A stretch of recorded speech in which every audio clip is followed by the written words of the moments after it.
నిర్గమాకాండంలో దేవుడైన ప్రభు వాళ్ళందరికీ వాగ్దానం చేశాడు, మీరు ఐగుప్తుని విడిచిపెట్టి రండి, మీరు ఐగుప్తుని విడిచి వస్తే నేను మీకు కనాను దేశాన్ని తీసుకువెళ్తాను, అక్కడ పాలు తేళ్లు ప్రవహించే దేశం అది, ఆ దేశాన్ని నేను మీకు ఇస్తాను. మరి ఆ దేశ ప్రజల్ని ఎక్కడికి పంపిస్తావు దేవా? వాళ్ళని వెళ్ళగొడతాను. అదేంటండి దేవుడు ఒకళ్ళని వెళ్ళగొట్టి మళ్ళీ ఒకళ్ళకి ఇవ్వడం ఏంటండి? అది కరెక్టేనా? నేను ఒక మాట అంటాను, దీనికి జవాబు చెప్పాక వాక్యం చదివిస్తా. ఎవరో కొంతమంది అంటుంటారు, అదేం దేవుడు అండి, బైబిల్ దేవుడు కనానీయుల్ని వెళ్ళగొట్టి ఇజ్రాయేల్కి ఇచ్చేసాడు కనాన్ని, అలా చేయొచ్చు అంటారా? అబ్బా ఎంత బాగా చెప్పావు నాయన. దానికి సమాధానం చెప్తాను విను. నీకే హోటల్ ఉంది, హోటల్లో కొంతమంది హోటల్లో దిగారు, సంవత్సరం రోజులు ఉంటానన్నారు, రెంట్ కట్టడానికి అన్నిటికీ వాళ్ళు ఇష్టపడ్డారు.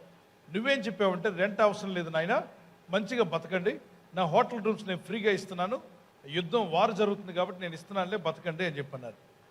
కానీ హోటల్ రూమ్స్ జాగ్రత్తగా ఉండాలి, నీట్గా ఉంచాలి. ఎలా ఉంచాలి? నీట్గా ఉంచాలి. పాడు చేయడం మాత్రం జరగకూడదు. పేకాట ఆడడం, ఈ హోటల్ గదుల్లోకి వ్యభిచారాలు చేయడం, పనికి మాలిన కార్యక్రమాలు స్టార్ట్ చేయడం, ఈ ఏంటి మన లాబింగ్ చేయడం కానీ గ్యాంబ్లింగ్ చేయడం కానీ ఇక్కడ చల్లదు.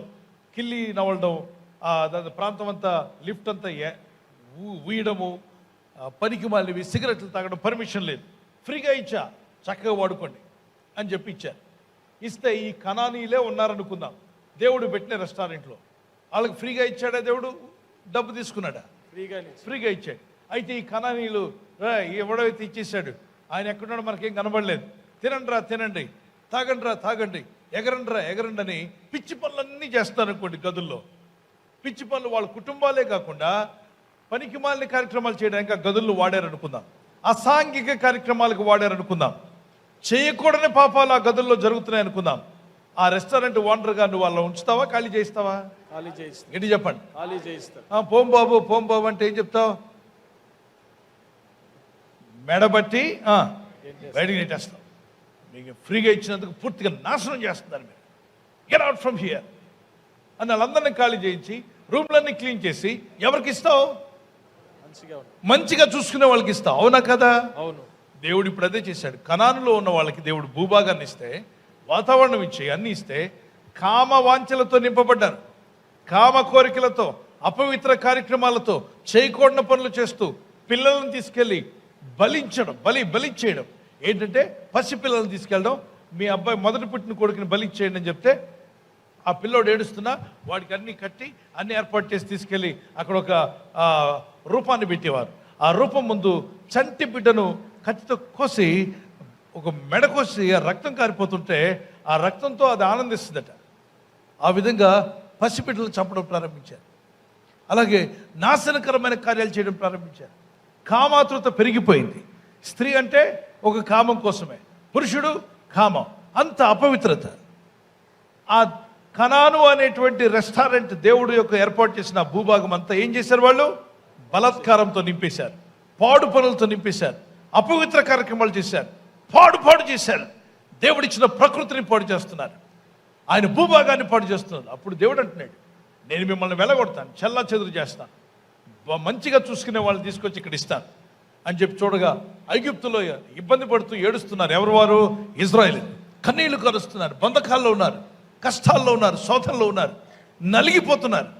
వాళ్ళకి దేవుడు విడుదల ప్రకటించాడు మోషే ప్రవక్త ద్వారా. రండి, నేను మీకు కనాను ఇస్తానండి. ఎలా ఇస్తావు దేవా? వాళ్ళు చాలా బలవంతులు కదా. వాళ్ళకన్నా బలవంతుడిని నేనే కదా స్థాపించాను. వాళ్ళు బలంగా చూడాల్సిందే. నేను ఇస్తానని చెప్పిన నా వైపు చూడండి. మీరు అనొచ్చు, ఆ ఇంట్లో అద్దెకున్న వాళ్ళని పంపించేసి మీకు ఇస్తానండి ఆ ఇల్లు అని చెప్తున్నారు, అతను మా మీద తిరగబడతాడేమోనని. ఇంటి ఓనర్ నేను. ఏమంటాడు? ఎట్టి చెప్పాలి? ఇంటి ఓనర్ నేను. వాడు ఏమనంటే వాడు పని చెప్దాం, ఖాళీ చేయిస్తాను, మీరు రండి అంటే ఏమనండి అతను ఏమని అంటాడేమో మాకు భయం వేస్తుంది. అతను ఏమని అంటాడన్న భయం ఎందుకురా నీకు? ఇంటి ఓనర్ నేనైతే నేనేమనంటే నువ్వు బాధపడాలి, కానీ ఇంట్లో ఉన్నవాడిని ఖాళీ చేసి పంపించేయాల్సిన బాధ్యత నాదే. నువ్వు రా అన్నప్పుడు బయలుదేరి ఐగుప్తు నుండి దేవుని పిల్లలు వచ్చేస్తున్నారు. ఎక్కడికి వెళ్ళడానికి? కనాను అనే దేవుని ఇంటికి వెళ్ళడానికి, దేవుడు ఏర్పాటు చేసిన ఒక స్థలం, నివాసానికి. ఇప్పుడు కొంతమంది ఏమంటారంటే, ఈ బైబిల్ దేవుడు ఏంటండి కనానీయులను వెళ్ళగొట్టి కనానును ఇజ్రాయేల్కి ఇవ్వడం, అది న్యాయమేనండి? ఓవరాక్షన్ ఆపు. నీ ఇంట్లో చెడ్డోడు ఉంటే నువ్వు ఖాళీ చేయవా?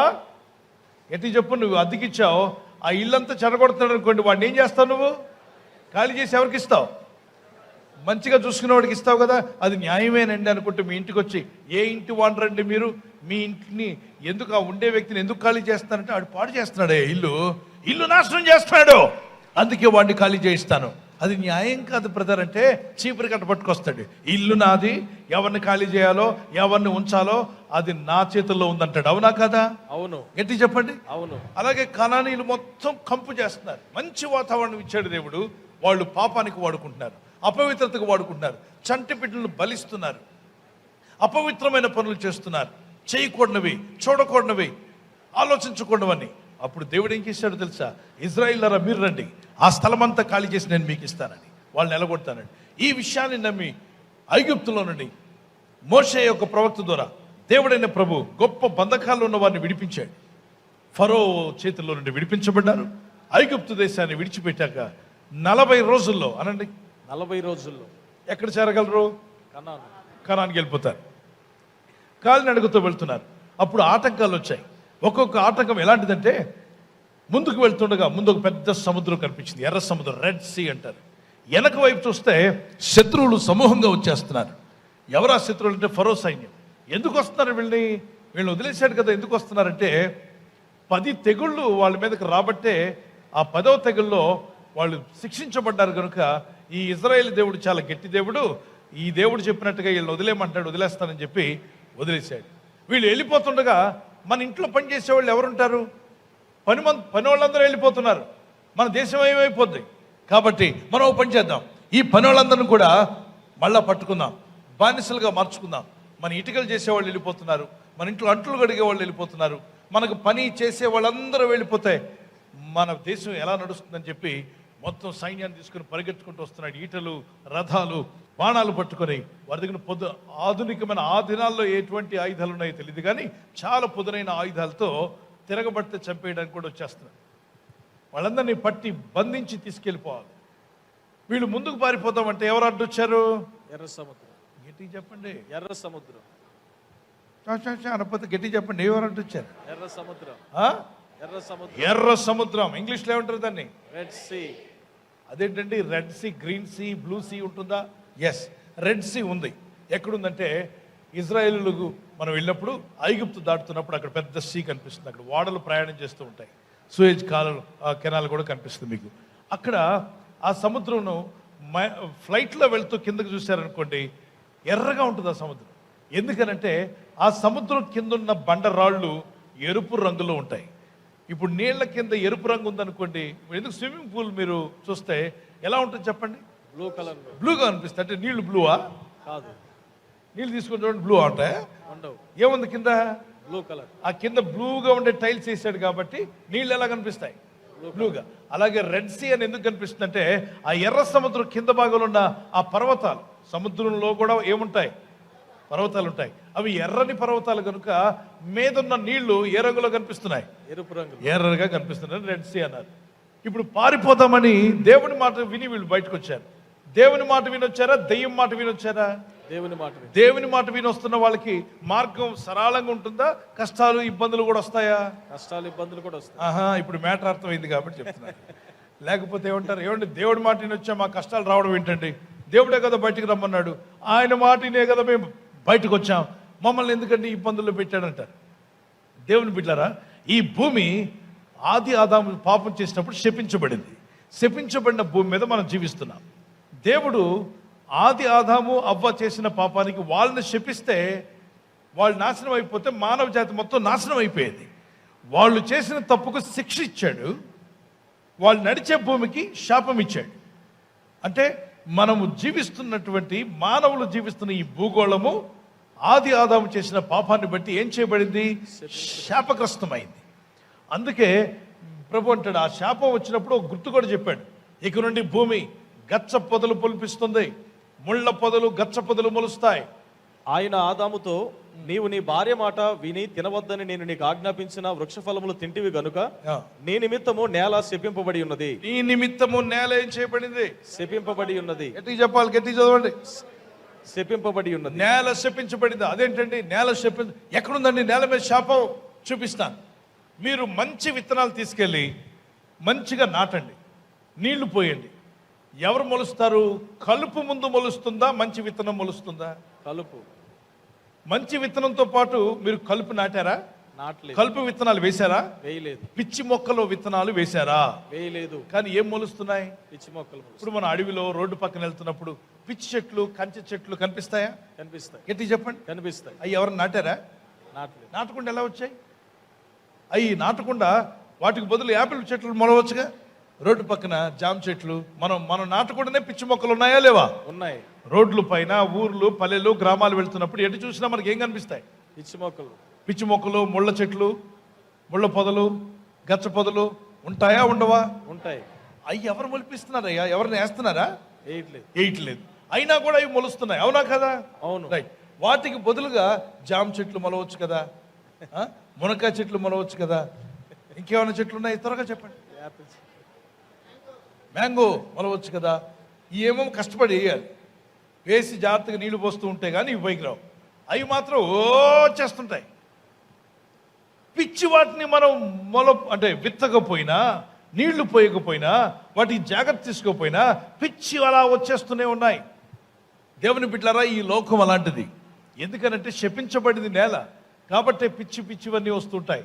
మరి మంచి పంట రావాలంటే పిచ్చి మొక్కలన్నీ వేర్లతో సహా తొలగించి పొలమును దున్ని బాగు చేసి ఆ తర్వాత పిచ్చి మొక్కలు మళ్ళా వస్తాయి మనం కలుపు తీస్తూ మంచి విత్తనాన్ని నాటి జాగ్రత్తగా చూసుకుంటే కంచె వేస్తే అప్పుడు మంచి పంట వస్తుంది. అలాగే ఈ భూమి మీద ఉన్నట్టుగా మన హృదయం కూడా పిచ్చి ఆలోచనలు, పిచ్చి తలంపులు మీలో మొలుస్తూ ఉంటాయి, రోజు మొలుస్తూ ఉంటాయి. వాటిని కలుపు తీయాలి. అనండి గట్టిగా. నేను ఒక వీడియో పెట్టాను, చూసారా? ఎంతమంది చూసారు? చేయొచ్చండి. చూడని వాళ్ళు కూడా చూడండి, చూసి మంచి విషయాలు చూడండి, పనికి మాలిన విషయాలు చూడకండి. పిచ్చి మొక్కలు మీ జీవితంలోకి వస్తే వాటిని తీసేసేయాలి. మేము అలా రోడ్డు మీద వెళ్తున్నాం, కలుపు తీస్తున్నారు. రోడ్డు మీద కారులో ఉన్న వాళ్ళకి చెప్పాను, నాన్న ఏం చేస్తున్నారు వాళ్ళంటే, కలుపు తీస్తున్నారు పాస్టర్ గారు. మరి మీరు ఎప్పుడన్నా కలుపు తీశారంటే, మేము చిన్నప్పటి నుండి తీయలేదండి. చిన్నప్పటి నుండి తీయలేదా? ఇప్పుడు తీపిస్తాను, బండి ఆపరు, దిగండి, కారు దిగండి, ఇప్పుడు తీయాలి. అదేంటండి, మనకు పొలాలు లేవు కదా. నీ హృదయమే ఒక పొలం. పొలములో కలుపు తీసినట్టుగా నీ గుండెల్లో, నీ మనసుల్లోకి వచ్చే చెడ్డ మొక్కలను ఏం చేయాలి? నీవు ఎరికివేయాలి, కలుపు తీయాలి. అనండి, కలుపు తీయాలి. Praise the lord. హల్లెలూయా. దేవుని బిడ్డలారా, గమనించండి, మన జీవితంలో కూడా వస్తున్న చెడ్డ మొక్కలను, చెడ్డ తలంపులను, చెడ్డ కోరికలను ఎవరికి వారు ఏం చేయాలి? కలుపు తీసివేయాలి. కలుపు తీయాలి. అనండి, కలుపు తీయాలి. ఎలా వస్తుంది కలుపు? బయటికి రమ్మంటే వస్తుందా? రాదు. దానికి కొడవలో లేకపోతే ఏముంటుందండి, లిక్కి పట్టుకొని రకరకాలుగా వాడచ్చు. వాటితో కొట్టి దాని ఏరుతో సహా బయటికి తీయాలి. కొడవలతో తీసేది ఉంటుంది, వేరే రకరకాల ఆయుధాలు ఉన్నాయి, ఏదో దాన్ని వాడండి, తీసివేయండి. మన హృదయంలో వచ్చినటువంటి ఈ పాప తలంపులు కానీ, పాప ఆలోచనలు కానీ వస్తే దేవుని వాక్యం అనేటువంటి కొడవలు తీసుకోండి, ఆ వ్యర్థమైనవన్నీ పెకిలించి బయటికి పారేయండి. హల్లెలూయా. అప్పుడు నీ జీవితంలో ఆనందాన్ని చూస్తావు. నీ మంచి మొక్క మొలుస్తుంది, అంటే వాక్యం అనే మొక్క. నువ్వు వర్ధిల్లుతావు, నువ్వు పైకి వస్తావు. నీ జీవితం దీవించబడుతుంది, నీ కుటుంబం ఆశీర్వదించబడుతుంది, నీ జీవితం ఫలించే రోజు రాబోతుంది. యేసయ్యా నన్ను ఫలింపజేయమన్నావా? ఆ మంచి మొక్క అది ఎదిగి మొక్క వర్ధిల్లి చక్కని ఫలాలు నీకు ఇచ్చే రోజు వచ్చును గాక. చూడండి స్క్రీన్ లో.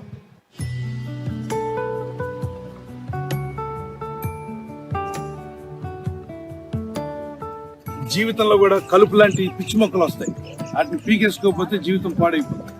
పిచ్చి మాటలు, పిచ్చి ఆలోచనలన్నీ కలుపు లాంటివే, అవి తీసేసుకోవాలి జీవితంలో. ఇప్పుడు పంట బాగుండాలంటే ఏం చేయాలి? కలుపు తీయాలి. అలాగే జీవితం బాగుండాలంటే వ్యర్థమైనవన్నీ తీసేసుకున్నట్లయితే జీవితం బాగుంటుంది. God bless you. Praise the lord. హల్లెలూయా. మీకు తెలుసా ఒక విషయం? యూట్యూబ్ వచ్చిన తర్వాత, సోషల్ మీడియా వచ్చాక చాలా స్పీడ్గా ప్రజలు పాడైపోతున్నారు. అదే టైంలో అదే యూట్యూబ్ విని, అదే వాక్యం విని చాలా స్పీడ్గా ప్రభుని నమ్ముకొని రక్షణలోకి వస్తున్నారు చాలా మంది. సోషల్ మీడియాలో వాక్యం విని మేము ప్రభుని నమ్ముకున్నాం, పాపాన్ని వదిలేశాం, డ్రగ్స్ వదిలేశాం, చీకటి కార్యాలు విడిచిపెట్టాం, క్లబ్బులు పబ్బులు మానేశాం, పాపం మీద విరక్తి కలిగింది, దేవుని మార్గంలోకి తిరిగాం, ప్రభువా మమ్మల్ని క్షమించమని అడిగాం, మా బలహీనతలు ఒప్పుకుంటున్నాం, ప్రభు రక్తంలో కడగబడుతున్నాం. ఇప్పుడు నిజమైన ఆనందం పొందుకుంటున్నాం. దేవుని వాక్యం ఎక్కడ విన్నావు? సోషల్ మీడియాలో విన్నారని కొందరు, యూట్యూబ్లో విన్నారని కొందరు, ఆయా జూమ్ యాప్లో పాల్గొన్నామని కొందరు, అలాగే నేరుగా లైవ్లో పాల్గొని వాక్యాలు విని బలపరచబడుతున్నామని దేవునికి స్తోత్రం కలుగును గాక. అదే సోషల్ మీడియాలో ఉన్న కార్యక్రమాలు చూసి బాగున్నోడు ఏమైపోతున్నాడు? పాడైపోతున్నాడు. ఎందుకు పాడేయమంటే సోషల్ మీడియా అంటున్నాడు. ఎందుకు తిరుగుతున్నామంటే ఏమంటున్నాడు? Social media. ఎక్కడ నేర్చుకున్నామంటే ఏమంటున్నాడు? సోషల్ మీడియా అంటున్నాడు. ఎక్కడ ఈ పాడు తిట్లు ఎక్కడ నేర్చుకున్నామంటే సోషల్ మీడియా అంటున్నాడు. ఈ పాడు దొంగతనాలు ఎక్కడ నేర్చుకున్నామంటే సోషల్ మీడియా అంటున్నాడు. తాళాలు తీయడం ఎలా నేర్చుకున్నారంటే సోషల్ మీడియా అంటున్నాడు. నీ ఇంటి తాళాలు కాకుండా పక్కింటి తాళాలు ఎందుకు తీసేవారంటే సోషల్ మీడియా అంటున్నాడు. ఎలా పక్కింటి అమ్మాయికి ఎందుకు కనుకొట్టేవారు అంటే సోషల్ మీడియా అంటున్నాడు దరిద్రుడు. ఈ పనికి మాలివన్నీ కూడా నేర్చుకోవడానికి, పాడైపోవడానికి సోషల్ మీడియా వాడుకుంటావా, బాగుపడడానికి వాడుకుంటావా? రెండిట్లో ఏదో ఒకటి నువ్వు ఎంచుకోవాలి. దేవుడైన ప్రభు మన ముందు 2 మార్గాలు పెట్టాడు, మంచి చెడు అనండి. మంచి చెడు. తర్వాత దేవుని వాక్యం సెలవిస్తుంది, జీవము మరణము నీ ముందుంచున్నాను. నువ్వు దేన్ని ఎంచుకుంటావో అది నిన్ను ఏలుబడి చేస్తుందని. ఇక్కడ దేవుడైన ప్రభు ఇజ్రాయేలీలందరినీ ఐగుప్తు నుండి విడిపించి వారు ముందుకు వెళ్తుండగా ఎర్ర సముద్రం అడ్డొచ్చింది. ముందుకు వెళ్తే ముందు నుయ్య, వెనక గొయ్య అనేటు ఒక సామెత ఉంటుంది కదా. ఇప్పుడు ముందుకు పోదామంటే ఎవరడ్డు? ఎర్ర సముద్రం. వెనక్కి పోదామంటే శత్రువులు. మళ్ళా కొట్టి తన్ని సంఖ్యలు వేసి ఈడ్చుకుపోయి బానిసత్వంలో పడేస్తారు. ఏంటి దేవా, ముందుకు పోదామంటే మార్గం లేదు, వెనక్కి పోదామంటే మార్గం లేదు, మేము ఏమైపోతాం, ఈ మైదానంలో చనిపోయేలా ఉన్నాం ప్రభా అని ఏడ్చారు. మోషే 2 చేతులు ప్రభు వైపు ఎత్తి మొరపెట్టాడంట. చేతులు ఎత్తడం అంటే ఏంటో తెలుసా? సహాయం పైనున్నవాడే మాకు దయచేయాలి. పైనున్నవాడా మాకు సహాయం నువ్వే కావాలి. ముందుకు చేయి జాపితే మనిషిని అడుగుతున్నావు, పైకి చేయి జాపితే దేవుడిని అడుగుతున్నావు. కొన్ని సంఘాల్లో పైకి చేయి జాపడమే లేదు, పైకి చేయి చాపి ప్రార్థన చేయడం కూడా లేదు. అలా చేయి చాపమంటే ఆ బోధకుడు అంటాడు, మనం అంత నీతిమంతులమా, అంత పరిశుద్ధులమా, చేతులు ఎత్తడానికి మనకు పర్మిషన్ లేదంటాడు. అంటే వాళ్ళ సంఘం అంతటిని ఏ లెవెల్లో పెడుతున్నాడు? అపవిత్ర లెవెల్లోనే పెట్టాడు. కానీ దేవుని పిల్లలారా, మన యేసు రక్తంలో కడగబడినప్పుడు మన చేతులు పైకెత్తే ధైర్యం మనకిచ్చాడు. దేవునికి స్తోత్రం కలుగును గాక. ఎందుకంటే నీ స్థితిని బట్టి నువ్వు ఎత్తలేవు, నీ స్థితిని బట్టి తలెత్తి ప్రార్థించడానికి మనం పర్మిషన్ లేదు. కానీ యేసుక్రీస్తు వారి యొక్క పరిశుద్ధ రక్తము మన కొరకు చిందించబడి మన పేమెంట్ అంతా ఆయన చెల్లించాడు. కాబట్టి ఈరోజు మనం తల పైకెత్తి ప్రార్థన చేయగలిగే కృప దేవుడు మనకు దయచేశాడు. చెయ్యి ముందుకు జాపితే ఎవరు సహాయం? మనుషుల సహాయం. చెయ్యి పైకి జాపితే దేవుని సహాయం. ఏ దేవుని సహాయం అడగండి ఒకసారి. Praise the lord. దేవునికి మహిమ కలుగును గాక. ఆమేన్. ఒకవేళ సిస్టర్స్ చెప్పొచ్చు, చేతులు పూర్తిగా మేము పైకి ఎత్తలేకపోతున్నామంటే ఇలా చూపించండి, ఇలా చూపించండి ఒకసారి. ఇది కూడా చెయ్యి పైకి చూపిస్తున్నట్టే. ప్రభువా నీ సహాయం కావాలంటున్నారు. పురుషులారా మీకేం వచ్చిందని రోగం ఎట్టు పెట్టారు? చేతులు తినగెత్తండి పైకి. పురుషులందరూ చేతులు తినగ పైకి ఎత్తండి.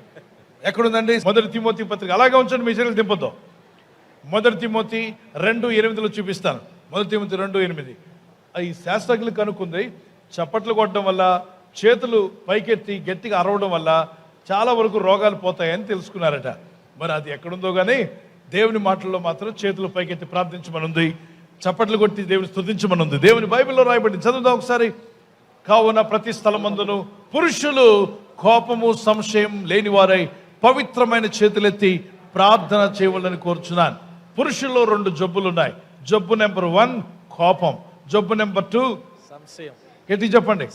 సంశయం అంటే ఏంటి? అనుమానం. చెప్పండి. అనుమానం. పురుషుల్లో 2 రోగాలు ఉంటాయమ్మా. పెళ్లి కాని అమ్మాయిలు కూడా తెలుసుకోండి. రేపు పెళ్లి అయితే నీకు భర్త వస్తాడు, ఆయనలో 2 రోగాలు తీసుకొస్తాడు. రోగం నెంబర్ 1 కోపం ఉంటుంది, రోగం నెంబర్ 2 ఏంటి? అనుమానం ఉంటుంది. కాబట్టి నువ్వు ఎవరితో మాట్లాడుతున్నావో అనుకుంటూ ఉంటాడు ఆయన. కాబట్టి ఆయన ముందు ఫోను లాక్ ఓపెన్ చేసే ఉంచు. ఎవరితో మాట్లాడినా చెప్పు, మా చిన్నాన్నతో మాట్లాడా, మా పెదనాన్నతో మాట్లాడా, మా నాన్నతో మాట్లాడా, ముందే చెప్పే మాట్లాడు. చెప్పకుండా ఫోన్ రాగానే పక్కకి వెళ్ళావా, వీడు అసలే అనుమానాలు.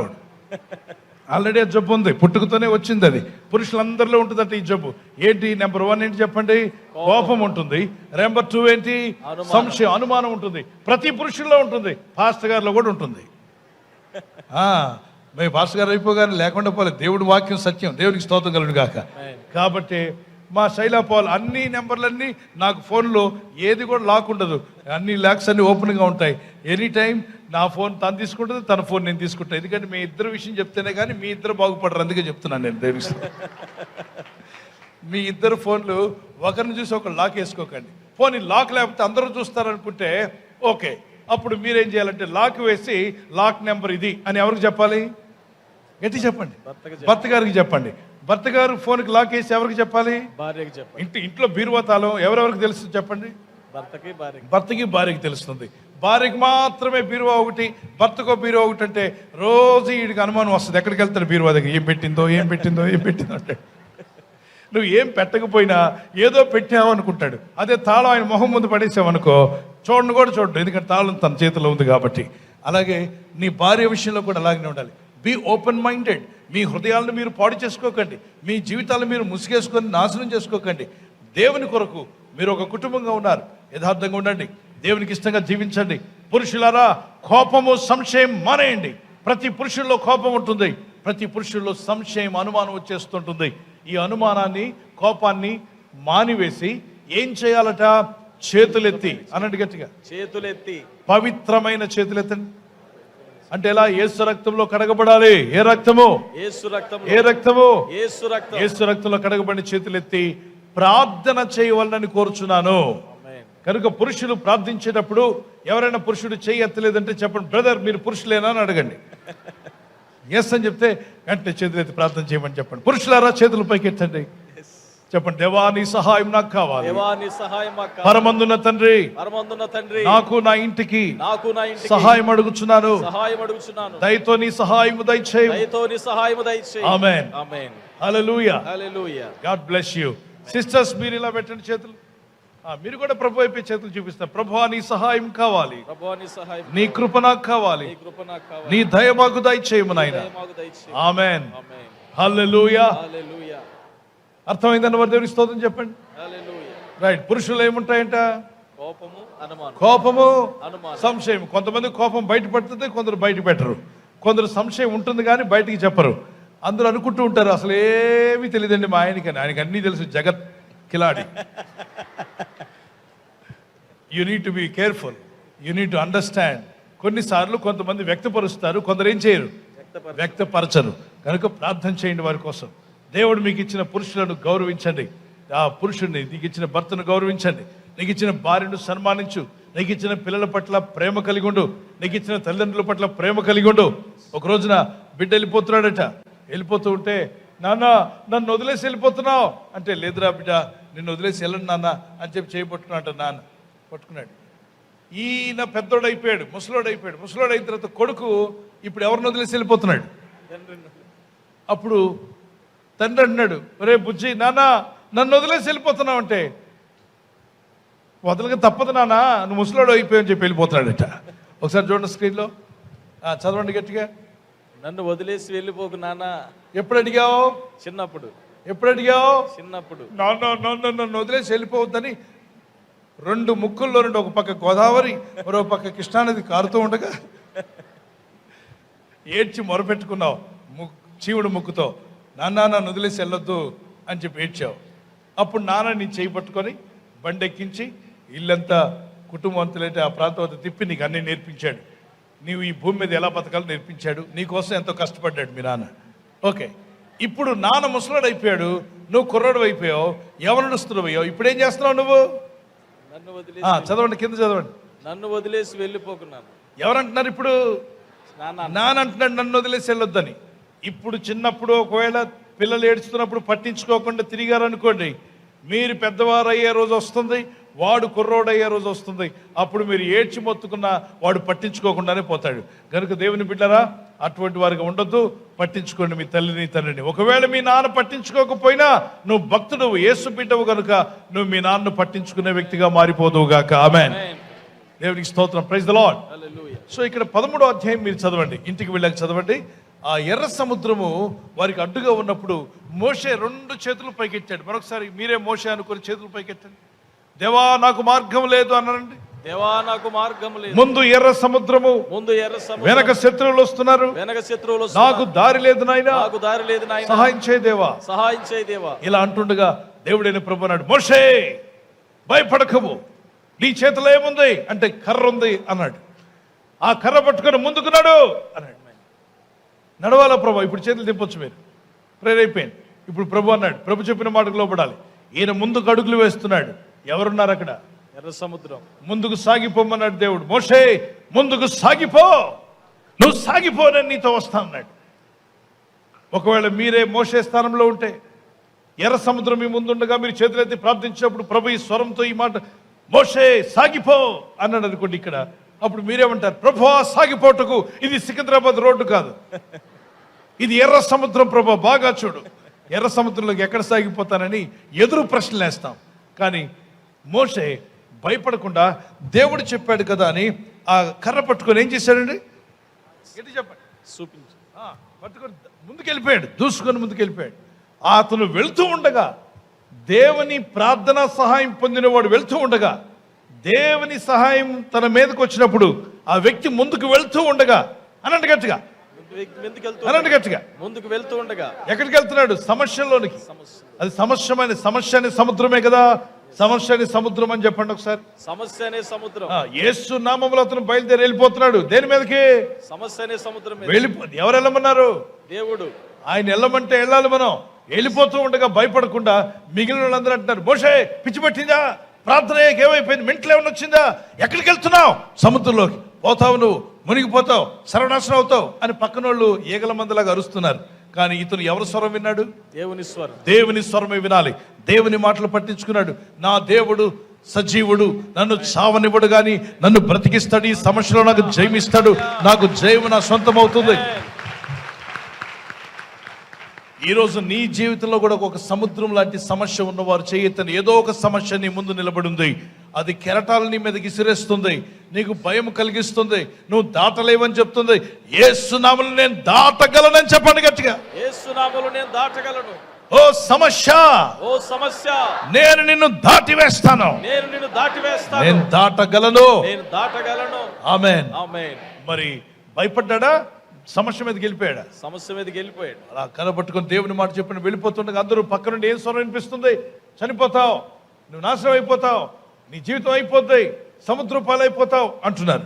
కానీ ఇతనేం విన్నాడంటే, నా దేవుడు నాకు తోడై ఉంటా అన్నాడు, నాకు ముందుగా నడుస్తా అన్నాడని వెళ్ళాడు. నేను అనుకుంటున్నాను ఇక్కడ నుండి సముద్రంలో అంత దూరం వెళ్ళే ఉంటాడు. అంత దూరం వెళ్ళేసరికి దేవుడు తను ఇచ్చిన మాట తప్పనివాడు, మాట తప్పని దేవుడు ఈ పరిశుద్ధ గ్రంథంలో ఉన్నాడు. దేవునికి స్తోత్రం కలుగునుగా. 146వ కీర్తన 6-7 వచనాల్లో ఆయన మాట తప్పని దేవుడు. హెబ్రీ పత్రిక 6:18 అబద్ధమాడని దేవుడు. దేవుని బిడ్డరా, ఆయనకు అసాధ్యమందంటూ ఏది లేదని 32:27 వచనంలో ఇర్మియా గ్రంథంలో రాయబడింది. ఆదికాండం 18:14-15 యెహోవాకు అసాధ్యమైందంటూ ఏదైనా గలదా అన్నాడు. మార్క్స్ వార్త 9:23 నమ్మగలిగితే నమ్మువానికి సమస్తమో సాధ్యం అన్నాడు. అలాగే మార్క్స్ వార్త 10:27 వాక్యం సెలవిస్తుంది, ప్రభు అని దేవుడు సెలవిచ్చిన మాట, మనుషులకి అసాధ్యమే కానీ దేవునికి సమస్తమో సాధ్యమే అన్నాడు. ఆయన ఆది అంతమై ఉన్నాడు, అల్ఫా ఒమేగా అని ప్రకటన 22:11-12 వచనాల్లో ఆయన ఆది అంతమై ఉన్నాడు. ఈ దేవుణ్ణి కలిగిన మనం ధైర్యంగా ఉండాలి. దేవుడు మన పక్షంగా ఉండగా మనకు విరోధి ఎవడు? చేయెత్తి గట్టిగా, దేవుడు నా పక్షముగా ఉండగా దేవుడు నా పక్షమున నాకు విరోధి ఎవరు? నాకు విరోధి ఎవడు? మరోసారి గట్టిగా, దేవుడు నా పక్షమునుండగా నాకు విరోధి ఎవడు? మీ పక్కవారితో చెప్పండి, దేవుడు మీ పక్షం ఉండగా దేవుడు మీ పక్షమునుండగా మీకు విరోధి ఎవరు? మీకు విరోధి ఎవడు? ఆమేన్. ఆమేన్. హల్లెలూయా. హల్లెలూయా. చేతులెత్తినందుకు ధైర్యం వచ్చిందా? ఉన్న ధైర్యం పోయిందా? ధైర్యం వచ్చింది. ప్రార్థించినప్పుడు జయం వచ్చిందా? అపజయం వచ్చిందా? జయం వచ్చింది. ఈ రోజు మన జీవితాల్లో అపజయాలు ఉన్నాయంటే సరిగా మనం ప్రార్థనలో కనిపెట్టట్లేదు, సరిగా దేవుని మీద ఆధారపడట్లేదు. సగం సగం అనండి, సగం సగం సగం సగం వస్తే వచ్చింది, లేకపోతే లాటరీ టికెట్ అనుకుంటున్నావా? ప్రార్థన అంటే పూర్తి హృదయంతో చేయాలి, పూర్ణ మనసుతో చేయాలి, పట్టుదలతో చేయాలి. జవాబు వచ్చేదాకా చేద్దాం. Praise the lord. హల్లెలూయా. వెళ్ళాడు పైనుండి దేవుడు, ఆకాశం నుండి ఆయన. బైబిల్లో రెండు చోట్ల 2 విధాలుగా రాయబడింది. అంటే ఆయన యొక్క శక్తి ప్రభావం రాశారు. ఆయన నాసిక రంధ్రం నుండి గాలి ఊదాడంట. మీరు అప్పుడప్పుడు పాలు పొంగొస్తుంటే ఏం చేస్తారు? ఊదుతారు. ఎట్టి చెప్పాలి, ఊదుతారు. పొంగలా వచ్చేస్తుంది అనుకోండి, అది ఊదే విధానం కూడా తెలియాలి. ఉప్పు అంటే బయటికి పోతుంది, నెమ్మదిగా ఊదాలి. అవునా? పాలు పైకి లేస్తున్నప్పుడు మనం మనుషులుగా ఊదితేనే ఇలా కిందకి పొంగు అణిగిపోతుంది. మరి దేవుడు ఊదితే సముద్రమే 2 పాయలుగా చీలిపోయింది. హల్లెలూయా. హల్లెలూయా. చూడండి మీరు స్క్రీన్లో, ఆయన ఊదినప్పుడు ఆ 2 పాయలుగా చీలిపోయిందట. 2 పాయలుగా చీలిపోయి సముద్రం మధ్యలో ఆరిన నేల. చెప్పండి, ఆరిన నేల. అది చాలా వింతగా ఉంటుంది. తడిసిన నేల అనొచ్చు, ఎందుకంటే ఎన్నో యుగాలుగా అక్కడ సముద్రం ఉంది, ఎన్నో సంవత్సరాలుగా. నీళ్లు తడితడిగా ఉన్నప్పుడు ఏముంటుంది చెప్పండి, బురద ఉంటుంది కదా. కానీ దేవుడు ఆయన 2 పాయలుగా విభజించి ఆరిన నేల వేసాడంట. అంటే ఆరిపోయింది, అప్పటికప్పుడే ఆరిపోయి చక్కని రోడ్లాగా కనిపిస్తుంది. ఇంక వీళ్ళు నడవడమే ఆలస్యం. వాళ్ళంతా ఆశ్చర్యపోయారు. మోషే, ఎస్, ఏం చేయమంటావు? ఏం చేయాలో తెలియట్లా, కనబడింది పోడే, దారి కనిపిస్తుంది. బయలుదేరారు, అందరూ పరుగులు తీస్తున్నారు. మోషే నిలబడ్డాడు. నానా సేవకులు వినాలి, మోషే ముందు పారిపోయాడా, అక్కడ నిలబడ్డా? నిలబడ్డాడు. నిజం చెప్పాలి. నిలబడ్డాడు. సముద్రం చీలిపోవడానికి ముందు నడిచాడా, వెనక నడిచాడా? ముందు నడిచాడు. సముద్రం చీలిపోయాక ఏం చేశాడు? అన్నాడు. ఆయన ఆగి అందరిని ఏం చేశాడు? వెళ్ళండి అని. సంఘం అంతా వెళ్ళేదాకా సేవకులు ఉండాలి. అందరూ వెళ్ళి ఆటోలకి ఇళ్ళకి పోయేదాకా, అందరూ పోయారని మాకు మెసేజ్ వచ్చేదాకా ఆగాలి. మీ అందరికి ఇక్కడ భోజనాలు పెడతాం, నేను భోజనం చేయను. భోజనం చేయండి పాస్టర్ గారు అంటారు, చెయ్యను. అందరూ భోజనాలు చేశారా? అందరికి భోజనాలు అందాయా? ఇంకా 10 మందికి మళ్ళీ వండుతున్నామండి. అయితే వండి వాళ్ళు తినేదాకా నేను తిన్నాను. వాళ్ళు తినాలి, అందరూ తిని అందరూ క్షేమంగా ఇళ్ళకి చేరాలి.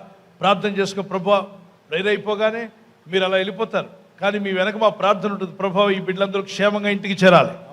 డ్రైవింగ్లో నీ కాపుదలు ఇవ్వండి, ప్రొటెక్షన్ దయచేయండి, విన్న వాక్యాలు ఫలింప చేయండి. వారు ఏ ఉద్యోగం రావాలనో, ప్రమోషన్ రావాలనో, వీసా కావాలనో, ఇతర దేశ ప్రయత్నాలు, స్వదేశంలో ఏదో ప్రయత్నం చేయాలనో, వ్యాపారం ప్రారంభించాలనో, కుటుంబంలో అప్పులు తీర్చుకోవాలనో, రోగాల నుండి బయటపడాలని ఏదో ఒక తపన, ఏదో ఒక ప్రయత్నం చేస్తున్నారు. వాళ్ళ ప్రయత్నము మంచి ప్రయత్నాలు యేసునామములో ఫలించునుగాక. వారు విన్న వాక్యం 100 ఫలించునుగాక. అది నాయకులు చేయాల్సిన పని, సేవకులు చేయవలసిన పని.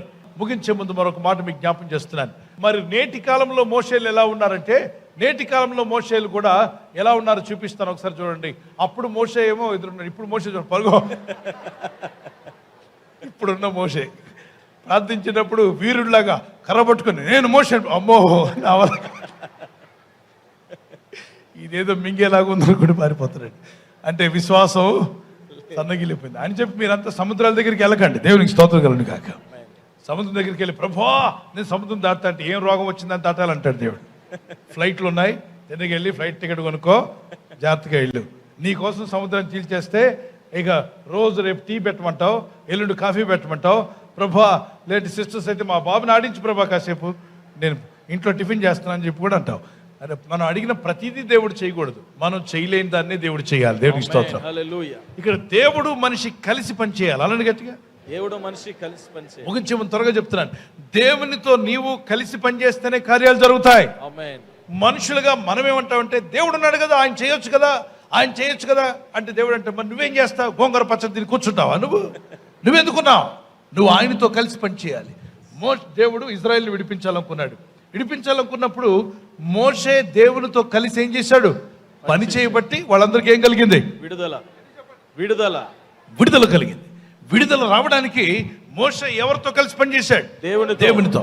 అలాగనే ఇజ్రాయిల్ను చేరడానికి, ఇజ్రాయిల్ వద్ద కనాను చేరడానికి 12 మంది వేగులు వారిని పంపించాడు. 12 మందిని మీరు 13వ అధ్యాయం చదవండి. ఇంటికి వెళ్ళాక ఒక్కొక్క గోత్రానికి ఒక్కొక్కరిని తీసుకున్నాడు. 12 గోత్రాలకు 12 మందిని తీసుకున్నాడు. ఈ 12 అనేది ఏలియా బలిపీఠం కట్టేటప్పుడు 12 గోత్రాలకు ఒక్కొక్క రాయి పెట్టి బలిపీఠం కట్టి ప్రార్థన చేశాడు. అలాగే దేవుని ప్రజలారా 12 సింహాసనాలు కూడా మనకు కనిపిస్తుంటాయి. 12 మంది శిష్యులు కనిపిస్తూ ఉంటారు. యేసు ప్రభువు 12 మంది శిష్యులతో తన రాజ్య సువార్తను ప్రకటింప చేయడానికి బయలుదేరారు. సో 12 అనేటువంటిది అద్భుతమైన విషయం అని చెప్పి నేను ఒక మాట చెప్తున్నాను బైబిల్లో ఉన్నటువంటి విషయాల గురించి. అయితే ఈ 12 మంది వెళ్ళినప్పుడు అక్కడ కనానీయులను చూడగా వాళ్ళు వీళ్ళకంటే ఎత్తుగా ఉన్నారట, వీళ్ళకంటే ఆజానుభావులుగా ఉన్నారు, ఎత్తుగా ఉన్నారు. వాళ్ళ దృష్టిలో వీళ్ళు మిడతల్లాగా ఉన్నారట. భయపడిపోయారు.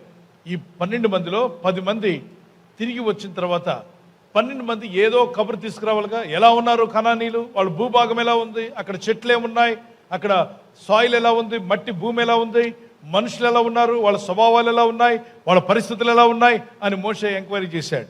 వెళ్ళి వచ్చినటువంటి ఈ స్పైసెస్ మొత్తం స్పైమెన్ తిరిగి వచ్చాక చెప్పారు, అయ్యా మేము భయపడిపోయాం, మన వల్ల కాదు. ఆ కనానీయుల దగ్గరికి వెళ్ళి ఆ దేశం మనకిస్తారా? అస్సలు ఎవరు. వాళ్ళని చూస్తుంటేనే భయం వణికేస్తుంది. ఎందుకని మనం మిడతల్లాగా ఇంతంతే ఉన్నాం. వాళ్ళు ఒక్కొక్కడు 9 అడుగులు ఎత్తు, మరొకడు 15 అడుగులు, గొలియాతు సంతానంలా ఉన్నారు. ఏం చేస్తారు మిమ్మల్ని? వాళ్ళు మనల్ని చంపేస్తారు సార్ అని చెప్పన్నారు. అనగానే ప్రజలందరూ కూడా అన్న ఎలా ఉంది కనాను? దేవుడు తీసుకెళ్తాన్నాడు కదా మనల్ని, మనం ఐగుప్తు వదిలిపెట్టి బయలుదేరి వచ్చాం కదా. అవును నాన్న. వెళ్ళగలమా? వెళ్తామా? చంపేస్తారా వాళ్ళు మనల్ని. వాళ్ళు ద్రాక్ష పళ్ళు చాలా, మన ద్రాక్ష గుర్తి ఇంతే ఉంటుంది, వాళ్ళు ద్రాక్ష గుర్తి 2 కలిసి మోస్తున్నారు. ఓ ద్రాక్ష గెలను ఇటువైపు ఒకడు అటువైపు ఒకడు కర్ర పెట్టి దాన్ని మోసుకొని వెళ్తున్నారట. అంటే ఎంత మంచి పంట చూడండి, అద్భుతమైన పంట. అవునా? వాళ్ళు చాలా బలంగా ఉన్నారు. వాళ్ళు చూస్తేనే మనం చంపేస్తారు. మన వల్ల కాదు, అసలు కనాను వెళ్ళలేం, మనం అడుగే పెట్టలేం, వాళ్ళు మనం చంపేస్తారు అని భయపడిపోయి వీళ్ళు భయం అంతటిని ప్రజల్లోకి పంపించారు. ప్రజలందరూ బోరుమని ఏడుస్తూ మోషే దగ్గరికి వచ్చి, మోషే దైవజనుడా, మమ్మల్ని ఐగుప్తు నుండి ఎందుకు తీసుకొచ్చావయ్యా? అక్కడే ఉంటే ఏదో కూలీనాలు చేసుకొని సచ్చుండేవాళ్ళం, ఎందుకు తీసుకొస్తున్నావు కనాను దేశానికి అని చెప్పి. కనానీయులు చాలా బలవంతులట, ఆయుధాలు ఉన్నాయంట వాళ్ళ దగ్గర, వాళ్ళు మమ్మల్ని చంపేస్తారు, ఇక్కడ తీసుకొచ్చి మమ్మల్ని సమాధులు చేయడానికి తీసుకొచ్చావా అని దైవజనుడి మీద తిరగబడ్డారు. ముందు దేవుడిచ్చిన వాగ్దానం మీద అనుమానం పడ్డారు. అనండి గట్టిగా. దేవుడిచ్చిన వాగ్దానం మీద అనుమానం పడ్డారు. వాక్యం మీద అనుమానం వచ్చేసింది. అనుమానం రాగానే భయం వచ్చింది. అనండి గట్టిగా. భయం రాగానే ఏడ్పు. అందరూ గొల్లు పెట్టి ఏడ్చారు. ఎప్పుడైతే నీకు అనుమానం వస్తుందో వాక్యం మీద, దేవుని మీద, దేవుడు సాయం చేయలేడేమో, వెంటనే భయం వచ్చేస్తుంది. భయం వచ్చిన తర్వాత ఏడుపు, దుఃఖం అన్నీ వచ్చేస్తాయి. కనుక మీ జీవితాల్లోకి ఎప్పుడు కూడా భయాన్ని రానివ్వకండి. వాక్యం మీద, దేవుని వాగ్దానం మీద అనుమానం రానివ్వకండి. అనండి గట్టిగా. అనుమానం రానివ్వకండి. దేవుని వాగ్దానం నమ్మండి. అయితే 12 మందిలో 10 మంది ప్రజల్లో భయం పుట్టించగా ప్రజలందరూ ఏడుస్తూ ఉంటే 2 యెహోషువ కాలేబులు నిలబడి, ప్రజలారా ఏడవకండి. ఎందుకంటే భయం వేస్తున్న వాళ్ళు చంపేస్తారు, ఊరుకోండి. ఎందుకు భయపడతారు? వాళ్ళు మనకంటే బలవంతులట. ఓకే, మనకంటే బలవంతులే, కానీ మన దేవుడు వాళ్ళకన్నా బలవంతుడు. వాళ్ళకన్నా బలవంతుడు. అనండి గట్టిగా. అంటే వీళ్ళు సిచ్యువేషన్ చూశారు. ఈ కాలేబు, జోషువ అనే వాళ్ళు సిచ్యువేషన్ నుండి బయట తీసుకొని రాగల దేవుణ్ణి చూశారు. అంటే ఈ 10 మంది సమస్యను చూస్తే ఆ 2 మాత్రం దేవుణ్ణి చూశారంటే సమస్యపై జయమిచ్చే దేవుణ్ణి చూశారు. ఇప్పుడు నువ్వు ఎవరిని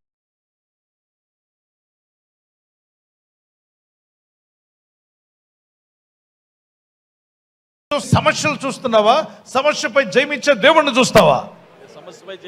దేవుణ్ణి చూడండి, దేవుణ్ణి చూడండి. దేవుడు వెంటనే చెప్పాడు. ఆ 10 మంది మాటలు విన్న వాళ్ళందరూ రాళ్ళు తీసుకొని యెహోషువ కాలేబును కొట్టడానికి బయలుదేరారు. వెంటనే దేవుని మహిమ కనబడి, మోషే వెళ్ళి చెప్పు వాళ్ళందరికీ చెప్పు, కాలేబు యెహోషువ వీళ్ళిద్దరూ మంచి ఆత్మ గలవారై నా పక్షంగా, దేవుని పక్షంగా, వాగ్దానం ఇచ్చిన దేవుని పక్షంగా, దైవజనుని పక్షంగా మాట్లాడారు.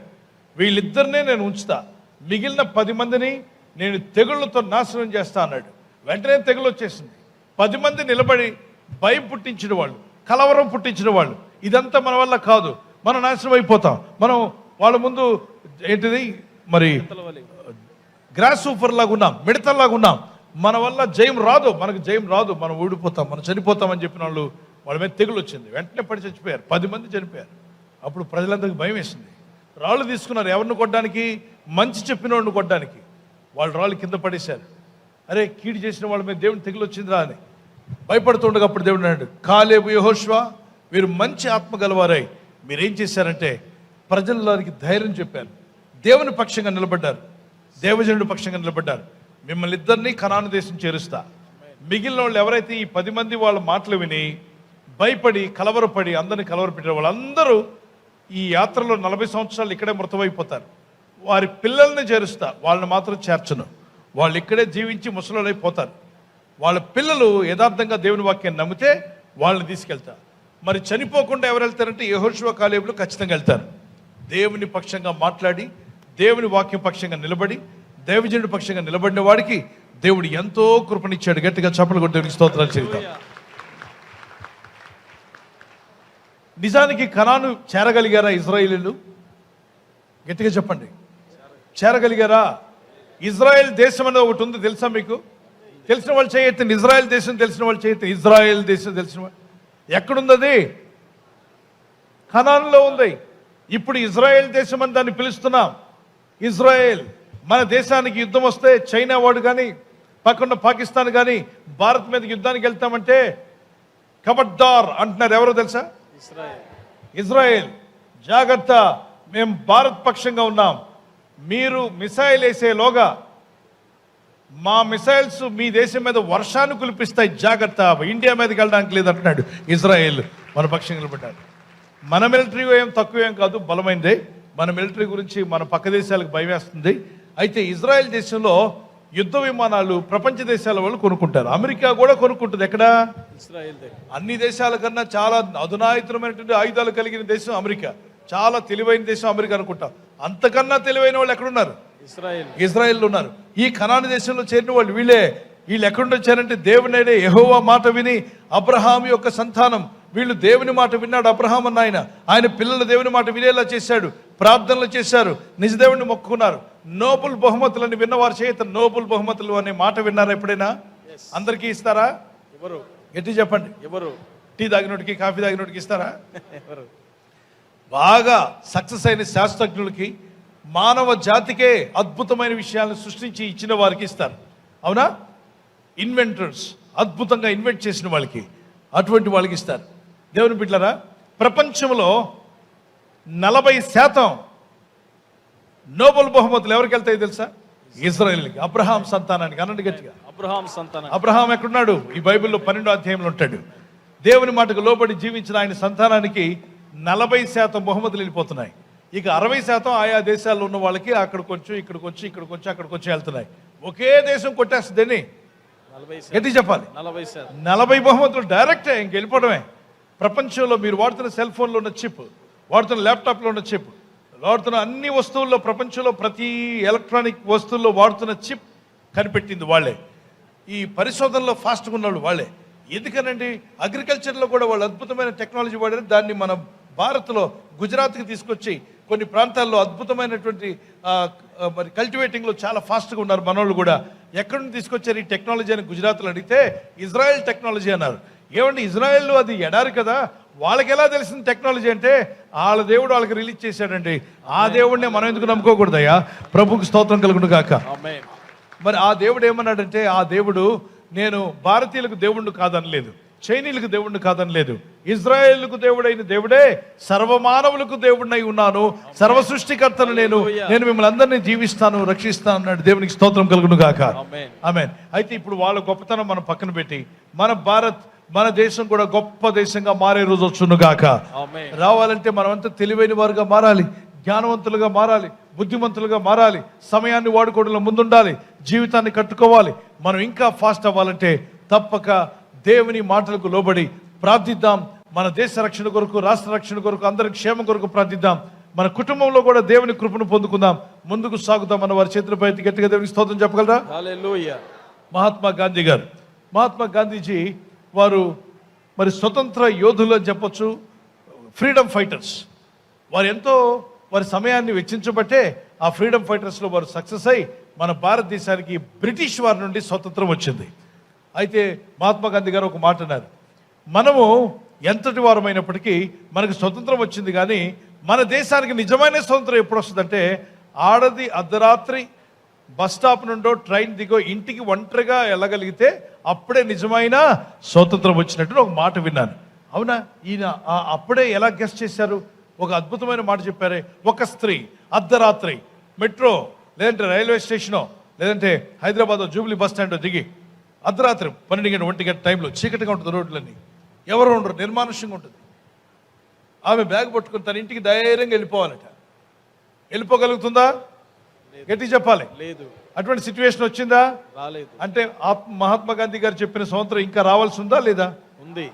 అంటే మనుషులు మారాలా లేదా? మారాలి. మనుషులు ఒక దేశం నుండి మన స్వతంత్రం వచ్చింది, కానీ మనకి మనిషిలో దాగి ఉన్న కామ క్రోధ మదమత్సాల నుండి ఏం కావాలి? స్వతంత్రం రావాలి. మనుషులు మారు మనసు పొందాలి. అందుకే ప్రభు అన్నాడు, మానవులారా మారు మనసు పొందితే దేవుని రాజ్యంలో స్వతంత్రించుకుంటారు, ప్రవేశిస్తారు. తిరిగి జన్మించిన అనుభవం ద్వారా తర్వాత మీరు పరలోక రాజ్యంలో ప్రవేశించే అవకాశం నేను ఇస్తాను. దేవునికి స్తోత్రం. Praise the lord. ముగించే ముందు ఈ మాట చూద్దాం. ముళ్ళున్న మొక్కకు నువ్వెంత నీళ్లు పోసినా వాటి స్వభావం మారుతుందా? మారదు. గట్టి చెప్పాలి. మారదు. కాబట్టి ఈ లోకము అలాంటిది. లోకం దగ్గరికి వెళ్ళి ఏదేదో నీతులు చెప్పనక్కర్లా, ప్రార్థన చేయండి, లోపలుండే మార్పు రావాలి. అనండి గట్టిగా, లోపల నుండి మార్పు రావాలి. దేవుడు లోపల నుండి మార్పునివ్వగలడు. అనేక జీవితాలు దేవుడు మార్చుకుని రక్షణ దయచేయునుగాక. ఆమేన్. ఆమేన్. పిల్లరా, ముగించుకుందాం, సమయం లేదు కాబట్టి ఈ 3 మాటలు నేను చెప్తాను, రాసుకోండి. మొదటిగా దేవుని వాగ్దానాలు నమ్మండి. అనండి గట్టిగా, దేవుని వాగ్దానాలు నమ్మండి. నమ్మండి. రెండవదిగా దేవుని పక్షంగా నిలబడండి. అనండి. దేవుని పక్షంగా నిలబడండి. మూడవదిగా రాసుకునండి, దేవుని మాటలు ప్రజలకు తెలియపరచండి. చెప్పండి. దేవుని మాటలు ప్రజలకు తెలియపరచండి. ఆమేన్. దేవుని మాటలు ధైర్యం ఇస్తాయా, పిరికితనం ఇస్తాయా? ధైర్యం. రైట్. ముందు దేవుని వాగ్దానాలు నమ్మండి. రెండవదిగా దేవుని పక్షాన నిలబడండి. దేవుని పక్షంగా నిలబడాలి. దైవజనుల పక్షంగా, దేవుని పక్షంగా నిలబడాలి. నువ్వు ఎవరి పక్షంగా ఉంటావు? నేను దేవుని పక్షంగా ఉంటాను. దేవుని మాట పక్షంగా నేను నిలబడతాను. దేవుని మాటకు విధేయులై ఉంటాను. రైట్. మూడవదిగా త్వరగా చెప్పాలి, దేవుని మాటలు ప్రజలకు తెలియపరచండి. దేవుని మాటలు మనం పలకడమే కాకుండా వాటిని ప్రజల ముందు కూడా పలికి వినిపించాలి. దానివల్ల ప్రజల్లో ఉన్న పిరికితనం పోయి, భయం పోయి, ధైర్యం కలుగుతుంది. దేవునికి స్తోత్రం కలుగును గాక. హల్లెలూయా. మీ ఇంట్లో కూడా దేవుని మాటలు పలుకుతాను వారు దేవునికి స్తోత్రం చెప్పగలరా? హల్లెలూయా. ఆమేన్. ఈ రోజు నుండి నేను దేవుని పక్షంగా నిలబడతాను, దేవుని వాగ్దానాలు నమ్ముతాను, దేవుని మాటలు ప్రతిరోజు పలుకుతానన్న వారు చేయొద్దండి. హల్లెలూయా. Are you ready? yes shall we pray? yes కరమెత్తి ప్రార్థన చేద్దాం. నేను అంటాను, దేవుని మాటలు నమ్మని వాళ్ళు ఏమైపోయారు? తెగులొచ్చిపోయారు. భయపెట్టిన వారు వాళ్ళ జీవితాలు పాడు చేసుకున్నారు. ధైర్యంగా దేవుని పక్షంగా మాట్లాడిన వారు చేరగలిగారు. దేవుడు కనాన్ ఇస్తానన్నాడు, ఇచ్చాడా ఇశ్రాయేలులకి? ఇచ్చాడు. గట్టి చెప్పండి, ఇచ్చాడు. ఇచ్చాడా? ఇచ్చాడు. జ్ఞానం ఇస్తానన్నాడు, ఇచ్చాడా? ఇచ్చాడు. ప్రపంచంలో అనేక మంది ఉండగా ప్రపంచంలోనే మనుషుల్లో, మానవాళిలో ఎక్కువ జ్ఞానవంతులు ఎవరు అని పరిశోధన చేస్తే ఇజ్రాయేలీలు అని తెలిసింది. అంటే అబ్రహాం సంతానం. ఎవరి అబ్రహాం? ఆదికాండం 12వ అధ్యాయం చదవండి, మీకు అర్థం అవుతుంది. ఈ అబ్రహాం దేవుని మాటకు లోబడి జీవించబట్టే ఆ జ్ఞానం ఇప్పటికి కూడా వాళ్ళలో పనిచేస్తుంది అని చెప్పి వాళ్ళంతా యేసు ప్రభుని నమ్ముకున్నారని అనుకోకండి. వారు బైబిల్లో ఉన్న దేవుడైన అబ్రహాం యొక్క మాట, దేవుని మాట నమ్ముకొని వచ్చారు. అందులో కూడా నాస్తికులు ఉన్నారు, భక్తిహీనులు ఉన్నారు, తిరుగుబాటు చేసే ఉన్నారు. అందుకే యోహాన్ అన్నాడు, సర్ప సంతానమా అన్నాడు. మారు మనసు పొందిన వాళ్ళేమో దైవ సంతానము, మారు మనసు పొందని యూదులేమో సర్ప సంతానం అన్నాడు. అంటే దెయ్యాల మాటలు వినే యూదులు కూడా ఉన్నారు, దేవుడి మీద తిరగబడే వాళ్ళు కూడా ఉన్నారు. ఆ రోజుల్లో ఉన్నారు, ఈ రోజుల్లో ఉన్నారు. 12 మందిలో 10 మంది తిరగబడ్డారు, 2 లోబడ్డారు. ఇజ్రాయెల్లో కూడా 12 మందిలో 2 లోబడేవారు ఉంటే 10 మంది ఏమవుతున్నారు? తిరగబడుతున్నారు. మనం ఎవరి లెక్కలో ఉందాం? మెజారిటీ తిరగబడేవారి లెక్కలో ఉందామా, లోబడేవారి లెక్కలో ఉందామా? లోబడేవారి లెక్కలో. God bless you. నా ప్రభువా, నీ మాటకు లోబడే వ్యక్తిగా నేను ఉండాలి. నీ ఆశీర్వాదాలు నేను పొందుకోవాలి. నీ వాగ్దానాలు నేను నమ్ముచున్నాను ప్రభువా. నీ చేతి గట్టిగా నీ వాగ్దానాలన్నీ కూడా నేను నమ్ముచున్నాను అయ్యా. నీ సహాయం నాకు కావాలి. నువ్వు మాట తప్పని దేవుడవు, అబద్ధమాట జాలని వాడవు, జీవము గల దేవుడవు తండ్రి. నీ కృప నాకు కావాలి, నీ సహాయం నాకు కావాలి. నా దేశం దీవించబడాలి, నా రాష్ట్రం దీవించబడాలి, నా ప్రజలు దీవెన పొందాలి. మీ సహాయం దయచేయండి, మీ జ్ఞానం దయచేయండి ప్రభు అని గట్టిగా ప్రార్థన చేద్దాం. స్వరమెత్తి ప్రార్థన చేద్దాం. O Jesus, we thank you master. Lord, anoint your people my lord. ప్రతి ఒక్కరు చేయి పైకుండి, ఒక చేయి గుండె మీద ఉండి గొప్ప స్వరంతో ప్రార్థన చేస్తూనే ఉండాలి. నీ సహాయం మాకు దయచేయండి ప్రభా. ప్రభా, నీ సహాయం మాకు అనుగ్రహించి, నీ కృప మాకు దయచేయము. Lord, anoint your people, Father Lord. Fill them with the Holy Spirit. Anoint your children, Master. Let your children receive the anointing of God. Fire of God may come upon your people. Receive the anointing and touch of God in the name of Jesus. Be filled with the power of God. ప్రతి వ్యక్తిలోనికి దేవుని శక్తి వచ్చునుగాక, సమాధానం వచ్చునుగాక, నెమ్మది వచ్చునుగాక. ప్రార్థిస్తూనే ఉండు గొప్ప స్వరంతో, daddy నీ సహాయం నాకు కావాలి. నీ మాటల్ని నమ్ముచున్నాను ప్రభా, నీ వాక్యాన్ని నేను నమ్ముచున్నాను ప్రభా, నీ దివ్యమైన వాక్యాన్ని నేను నమ్ముచున్నాను. యెహోషువ, కాలేబుల వలె నీ పక్షంగా మాట్లాడే మాటలు మాకు దయచేయండి. నీ పక్షంగా, నీ దైవజనుడి పక్షంగా నిలబడే మనసు మాకు దయచేయండి. నీ చిత్తం నెరవేర్చేవారుగా మాకు సహాయం దయచేయండి. Thank you lord, thank you father. Lord, fill them, fill them, fill them, anoint them Jesus. Pour out your Holy Spirit, pour out your Holy Ghost. Oh Lord Jesus, we thank you Father for your grace. We thank you for your grace.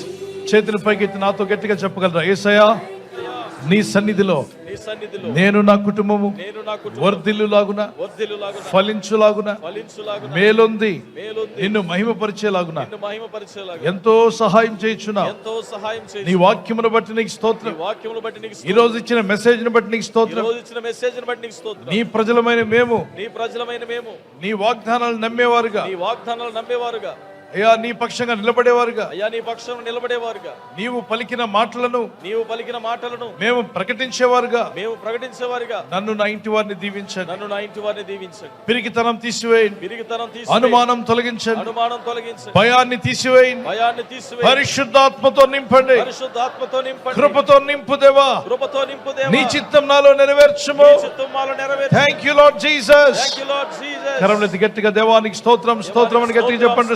Receive the anointing of God. స్తోత్రం. Pour out your Holy Ghost. Anoint your people, my Lord. Lord, wash them with your blood. గట్టిగా రెండు చేతులు ప్రభువైపు పెట్టి ఆయన నిన్ను దీవిస్తున్నాడు, ఆయన నిన్ను బలపరచబోతున్నాడు. నీ జీవితం వర్ధిల్లే రోజు రాబోతుంది. నువ్వు సమస్యలు జయించే రోజు రాబోతుంది. నీకున్న సమస్యలను జయిస్తావు. జయము నీదే. ఏ స్తుతించు, స్తోత్రాలు చెల్లించు, దేవుని గణపరచు. నీకున్న రోగాలను జయిస్తావు. ఆ రోగం నిన్ను వదిలిపోతుంది. యేసు నామములో నీ పరిస్థితులను జయించే రోజు రాబోతుంది. నీ బలహీనతలను జయిస్తావు. కృంగుబాటులో నువ్వు లేవనెత్తబడుతున్నావు. దేవుడు నిన్ను లేవనెత్తబోతున్నాడు. మీలో అనేకులు లేవనెత్తబడబోతున్నారు. కృంగిపోయిన నువ్వు దేవుడే నిన్ను లేవనెత్తబోతున్నాడు. బలహీనులారా మీరు బలవంతులుగా మారబోతున్నారు. దేవునికి స్తోత్రాలు చెల్లించు. చప్పట్లు ఆపొద్దు, స్తోత్రాలు ఆపొద్దు, దేవుని గణపరుస్తున్నాడు. Thank you Jesus, thank you Jesus. విడుదల, రోగముల నుండి విడుదల, చీకటి శక్తుల నుండి విడుదల, చీకటి ఆత్మల నుండి విడుదల ప్రకటిస్తున్నాను. యేసునామములో ఆశీర్వాదాన్ని ప్రకటిస్తున్నాను, దీవెనను ప్రకటిస్తున్నాను, మేలులను ప్రకటిస్తున్నాను. మేలులు కలుగునుగాక, వర్ధిల్లుదురుగాక, మేలందుదురుగాక. మీ కుటుంబాల్లో ఆశ్చర్య కార్యాలు జరుగునుగాక. అద్భుత అద్భుత కార్యములు మీరు చూచుదురుగాక. మీ పిల్లల జీవితాలు దీవించబడునుగాక. మీ పిల్లలు ఆశీర్వదించబడుదురుగాక. బుద్ధిమంతులుగా, జ్ఞానవంతులుగా మన పిల్లలను దేవుడు మార్చునుగాక. స్తోత్రం, స్తోత్రాలు చెల్లిస్తూ అవును ప్రభా, జ్ఞానవంతులుగా చేయము నాయనా, బుద్ధిమంతులుగా చేయండి. కుటుంబాలు దీవించబడాలి. యవన బిడ్డలకు ఉద్యోగాలు వచ్చాయి. వ్యాపారముల్లో, ఉద్యోగాల్లో, ఆత్మీయ జీవితంలో, పరిశుద్ధంగా బతుకుట్లో వారు వర్ధిల్లుదురుగాక యేసు నామములో. Thank you lord my God.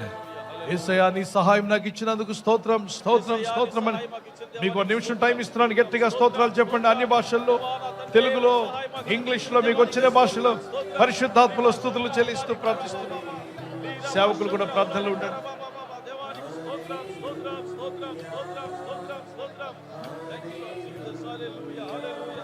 ఆమేన్, ఆమేన్. మరి బల్లకు సిద్ధపడ్డారు వారి చేతులు పైకెత్తగలరా? ప్రభు బల్ల తీసుకోవడానికి సిద్ధపడిన వారందరూ చేతులు చూపించగలరా? Praise the lord. రైట్. మీరు ప్రభునందు విశ్వాసం ఉంచి బాప్తిసం పొందిన వారందరూ తీసుకోవచ్చు. నేను బాప్తిసం ఇంకా పొందలేదంటే మీ పేర్లు ఇవ్వండి. పేర్లు ఇచ్చేదాకా యూ హ్యావ్ టు వెయిట్. బాప్తిసం తీసుకునేంత వరకు వెయిట్ చేయండి. బాప్తిసాలు కావాలనుకున్న వారు మీ చేతిని పైకెత్తి, నేను ఇంకా బాప్తిసం పొందలేదు అన్నవారు మీ చేతిని పైకెత్తగలరా? నేను ప్రార్థన చేస్తాను. నిలబడండి ఒకసారి. బాప్తిసం కావాల్సిన బిడ్డలు నిలబడుతున్నారు. రాసుకునే వాళ్ళు పరిగెత్తాలి. మీ పేరు రాసుకుంటారమ్మా, మీ ఫోన్ నెంబర్ రాసుకుంటారు. బ్రదర్, నాకు బాప్తిసం ఇంకా నేను పొందలేదు, నేను ప్రభుని నమ్ముకున్నాను, నాకు బాప్తిసం కావాలని ప్రార్థన చేయమని కోరుతున్నాను. నా కొరకు ప్రార్థించండి. నేను కూడా ఒకరోజు త్వరలోనే బాప్తిసం పొందుకొని దేవుని ఇంట్లో ఒక మెంబర్గా నేను జాయిన్ అవ్వాలనుకుంటున్నానన్న తమ్ముళ్ళు, చెల్లెళ్ళు, మీరు స్క్రీన్లో చూస్తున్నారు. మీరు ఆ నెంబర్లు రాసుకోండి. మీరు నిలబడే ఉండండి. మీ పేరు ఇవ్వండి. మీ పేరు మీకోసం ప్రే చేస్తాను. నిలబడండి. బాప్తిసం నేను ఇంకా పొందలేదు అన్నవారు నిలబడండి అన్న. నిల్చోండి. I pray for you. Right. ప్రార్థన చేద్దామా సంగమా? వీరి కొరకు ప్రార్థన చేద్దాం. ప్రభువా, నిన్ను నమ్ముకున్నారు, ఇంకా బాప్తిసం పొందాలని ఆశపడుతున్నారు.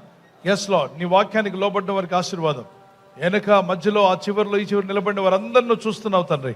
నీ కళ్ళతోనూ చూస్తున్నావు ప్రభా. ఈ బిడ్డలను బలపరచండి. త్వరలోనే బాప్తిసం పొందే రోజు రావాలి. వీరు కూడా నీ రాజ్యవాసులుగా మార్చబడాలి. నీ పరలోకవాసులుగా మారాలి.